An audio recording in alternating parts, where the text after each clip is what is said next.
मान लीजिए कि आप एक शहर के डीसी हैं यानी डिस्ट्रिक्ट कमिश्नर हैं और आपके सामने एकाएक सिचुएशन आती है कि आपके शहर में बाढ़ आ गई। अब ज़ाहिर-सी बात है ये बाढ़ अनियोजित है, एक झटके में बारिश होगी, एक्स्ट्रा होगी और किसी तरीके से बाढ़ आपके शहर में घुस जाएगी। ऐसी सिचुएशन में सबसे ज़रूरी चीज़ होता है राहत शिविर तैयार कराना और राहत शिविरों में लोगों को पहुँचाना। दूसरा, जो लोग अपने घर में फँसे हुए हैं, उन तक बाढ़ का जो राहत सामग्री है वो पहुँचाना। अब आप पाते हैं जब आप राहत शिविर में जा रहे हैं और आप जाते हैं वहाँ पाते हैं कि बड़ी अव्यवस्था है। जो सरकार के लोग हैं उन्होंने सही तरीके से वितरण नहीं किया या उनकी व्यवस्था सही तरीके से नहीं की और जैसे ही आप वहाँ पेश करते हैं लोगों को, तो लोगों में बड़ा आक्रोश है सरकार के खिलाफ कि सरकार ने हमारे लिए कुछ नहीं किया इतनी बाढ़ की स्थिति में।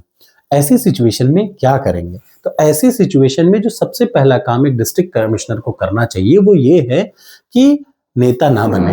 उस भीड़ में जाए और एम्पैथी दिखाए। एक होता है देखिए सिम्पैथी, एक होता है एम्पैथी। हम दूसरों के दुखों को समझें, अपने आप को दूसरे के जूते में रख करके देखना, यानी उनकी जगह मैं होता तो मैं क्या करता। तो जब आप एम्पैथी दिखाना शुरू करते हैं तो पहली जीत आपकी वहीं पे हो जाती है। जैसे जब आप ऐसे सिचुएशन में एक डिस्ट्रिक्ट कमिश्नर को जाना चाहिए तो वो वहां पहुंचने के बाद सबसे पहली चीज उसको क्या समझना है, उसको ये समझना है कि वो भीड़ क्यों नाराज है, वो प्रशासन के अव्यवस्था से नाराज है।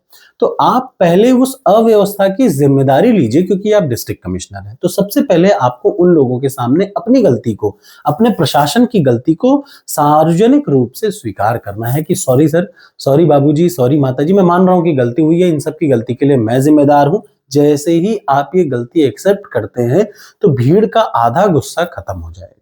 उनका आधा आक्रोश जो उनका सरकार के प्रति जो एक क्या कहते हैं क्रोध है वो आधा कम हो जाएगा। उसके बाद दूसरा स्टेप ये है कि आप जैसे ही ये कहना शुरू करें कि ठीक है मुझसे गलती हुई, इन सब की तरफ से मैं गलती के लिए माफी मांगता हूं, मैं इस चीज को सही करूंगा। और सही करने का तरीका आपको स्वयं जा जा करके हर उस जगह का पहले दौरा करना चाहिए जहां जहां बाढ़ से पीड़ित लोग रह रहे हैं या जहां जहां राहत शिविर है, हर उस चीज का दौरा करना चाहिए जो सरकार द्वारा व्यवस्था की जा रही है। उसके बाद आप अपने लोगों के साथ बैठ करके एक दिशा निर्देश दें कि पहले बूढ़ों को, पहले जो पीड़ित हैं यानी जो बीमार हैं उनको, और बच्चों को और महिलाओं को एक सेफ जगह पर ले जाएं और उस राहत शिविर में उन सारी लोगों के लिए एक बेसिक जैसे फर्स्ट एड की व्यवस्था जरूर रहे, उनके बेसिक खाने की व्यवस्था जरूर रहे।